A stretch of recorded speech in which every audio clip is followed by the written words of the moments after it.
again njagala twogere ku kintu ky'okwekalakaasa. Demonstration. Human rights activists bagamba nti it's a fundamental right.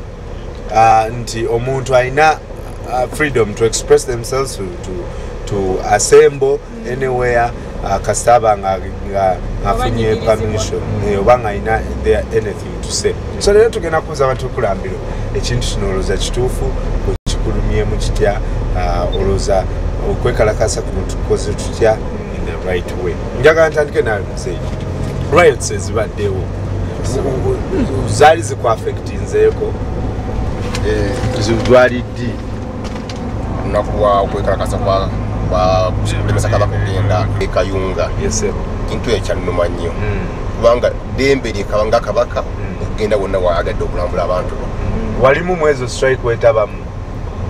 Seetabamu niyali ki bakyampaliiza okwetabamu bane saakyagala naye olwokuba neetabamu kati like me for example nze njukira right eyasooka eyabesije bamukwata Virginia bamukwatire Busega the first right bwe mujjukira okwekalakasa okwabeera ne bakwatiye gasi yankola bubi nnyo kiri mu rekodi yange kuba kati nafiirwa n'omwana akaana katoba they had taken her for immunization kati etiya gasi naye kakuba kikimotoka ekikyabulu ekyo kibwenkiraba ku TV nze kindabikira bubi bwe bakuba kati ne bakuba n'amasasi gampita kunanga wakati awo ku kibuga awo ekyakyukirawo ku skylight wakati awo kati after some time akawara kange ne kafa. Nyabo gobadde affected otya kubanga twalabako olumu omukyala nga olubuto kyampisa bubi nnyo kubanga kati omusirikale gwe yalibadde akuuma abantu ate nodira abantu n'omukuba omusasa singa okigenderedde n'otunuza abantu emundu mu bantu ne bakuba amasasi kati nga kwekalakasa okwa kabaka nange kwampisa bubi. Manyi kati fe we do garbage collection naye abantu bebekyanga kabaka bamuganya okugenda ebugerere nga abantu bakwata motoka zaffe nga bookya wano emulago wano poliisi ugigamba mujje mutuyambe emmotoka bagyokya nti ambwe ba gavumenti biki abantu babawoza tubagamba private company naye wakimukola mujje nti nedda mwena mmwe bebamu ne bagikumako omuliro wane kaleero ate poliisi nga ejawuga naffe tukuma poliisi yaffe tuva wano kati netulaba nga kyatuyisa bubi. Kyandibadde kituufu ekalakase mu ddembe mpola mpola naye nga tuleese ebintu byakokya emmotoka biki ebyo. Because when you're going around and start buying people's cars, business is fine. I think after business, we get very much affected. Business is fine. The whole day you don't work by the way. Abantu customers, they don't come to town, so we end up being affected. Zenagamba singamba nsobola okutokera President Museveni. Nandigeze nenjogera naye. No. Listen to these people, sit with them, mulabe what you can do. Than okutta naffe abantu abatabiriimu. Kakala bwerere. Thank you very much. Go a little bit lower. If I can get a chance to talk with that man, I can be open to him.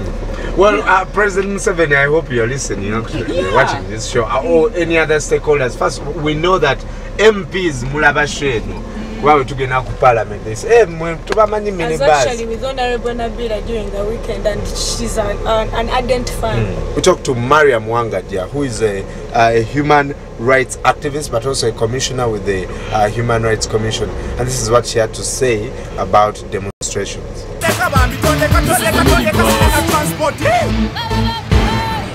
Ms. Wangadia, what does the law say about demonstrating? The right to freedom of speech, expression, and demonstration is guaranteed under Article 29 of the Constitution of the Republic of Uganda. Each human right and freedom goes with a responsibility. So there are limitations to the enjoyment of the right to freedom to demonstrate. In the enjoyment of any human right and freedom, you must respect the rights and freedoms of others.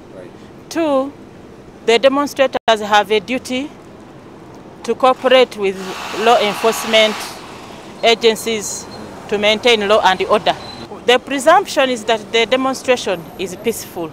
So the organizers of the demonstrations have a duty to ensure that the demonstrations are peaceful.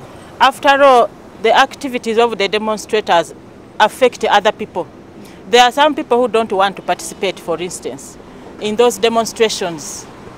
There are people who have complained even here at the commission about their property, which is vandalized by the demonstrators. In the past, we saw demonstrations which resulted into death of people, innocent people. There could be cases where maybe the police may have used excessive force. But I know that the police is empowered under the law. The Police Act, for instance, to use reasonable force to quell demonstrations where they turn out to be violent, or even when they are unlawful. The zeal with which we pursue our rights and freedoms should be matched with the zeal with which we pursue our duties and responsibilities as Ugandans.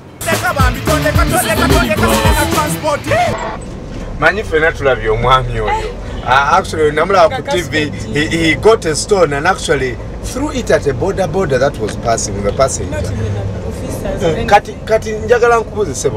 If a policeman sees such a thing, do you think that he has the right to deny you that right to demonstrate?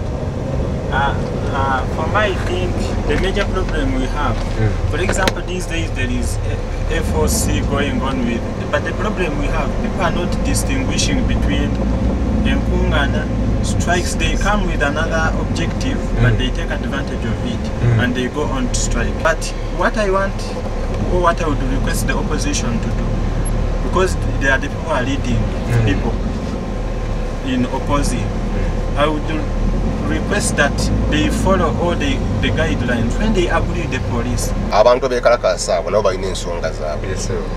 Bandi bakola ki? Bandi bade baziwuliza. Ali ne bana bekalakasa babala okukimanya nti government ewulya kwekalakasa. Nzi kwekalakasa nkwagira. Bingi betufunye mu bannafu abakulembera okwekalakasa.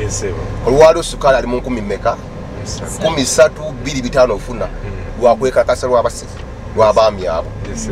Zingamba government ebadde tula n'abantu amafuta nago gagenda n'amafuta gakusaki lwakuba kale aba taxi tebakyatusalirako ate nga bakola ki bagasa amafuta naye kino alibadde ngamba government oba president Museveni yandibadde atula n'abaami abo abampuuga baani ne bawuliza ensonga zaabwe ensonga zaabwe ziri mabonga bo abakulembeze b'abafosi ziyamba ffe abantu ba wansi.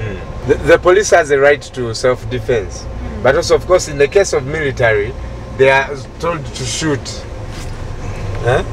fire. Kubanga olabanga omuntu nawe akutusaako obulabe nawe you defend yourself. Oyagala bahandling batya demonstrations zino nga zizze kati omuntu nga yekalakasa ayinza okukwata ejjinja owira n'agaali kasukire ku poliisi. Kati owa poliisi niyo okwerwanako alina kukozesa tiya gaasi okusobola okuziyiza oyo ekanga kakutte ekissi ekyokulwayiza oba jjinja oba ki alina kwetaasa ngaakozesa tiya gaasi okusobola okukozesa okuyimiriza okwekalakaaso kuba katalina bwayinza kikola. Nze ndowooza okukozesa tiya gaasi tekyandibadde kibi.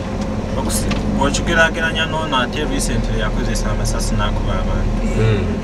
Kubanga weewaawo tiyagaasa atuluma naye asobola okukaakanya embeera abantu ne bata era ndowooza kyebava kati bw'olaba recent ekyabadde emityana aba FOC babalaze ekkubo lye babadde bakkanyizaako bo ne bagaana nga baagala kuyita mu kibuga. Naye ennaku zino ne poliisi tejja kulinda bantu kusooka gikuba mayinja era bayanguye ne babayiwa mu tiyagaasi naye tetwawulidde ku luno wa poliisi eyalumiziddwa. Ndowooza nabo bali mu kukikola kubanga gye buvuddeko abantu badde bakuba nnyo abapoliisi amayinja ng'oluusi babanyagako n'obusimu waliwo gwe balaga abanyaga eyamukukuba omutwe n'amunyagako akasimu omuntu nabba owa poliisi. I have been seeing that frequently. Olowooza otya ku ngeri Besigye gye bamukwatamu specifically ebamputuye oba it's unprofessionalism? Besigye ne mukwano gwe Museveni, they have their own problems. Let them sit on one table. Bajjukira ebyemabega byabwe gye batandikira. Sirowooza nti nabo abasirikale bandikutte Besigye badly ne bamukwata ng'omwana omuto ng'enseenene ne basuula eriko n'abagaana era ne bamulumbayo, which means there is a problem there behind which ffe gye tutamanyi abantu abawansi bo ababiri abakulu n'abakulu bo nga bagimanyi. Omuntu waba ayagala kwekalakasa gwolooza yandikoze eki ekintu ekituufu? Kati nga bwe twogedde osaba olukusa ne balukuwa, ate bw'oba osabye olukusa goberera amateeka. Naye ate sometimes n'abapoliisi babeera bakyamu. Abantu bayinza okuba bali mu ddembe lye batambula ne batandika obbawalabula ne bakuba muti ya gaasi ne bakola batazima olaba tewali muntu nakyakoze eki kyakoze. Kati nga ku kya Besigye ddala gavumenti singa ekyuka owa poliisi osuubira ayogera atya? Anaagenda ne gavumenti oba anaasigalawo n'omukulembeze omulala anajja? Kayinza kulwanga kye naasabye awo abakola nnyo kwekalakaasa nga twagala eddembe baba bakugaanya kuulinga ofune olunaku olulala ate ogezeeko naye webigaana awo ate ng'onoonya plan B. Twababuuziza ku Facebook kiki mulowooza ku demonstrations naye tulaba wano Samuel Bishop agamba abuuza ekibuuzo, if I give you freedom at home, does it mean you dance on the dining table? Agamba Africans are irate. Any kind of gathering needs supervision. Mugerwa says, what do you do if the Freedom Square is now a military base? What do you expect?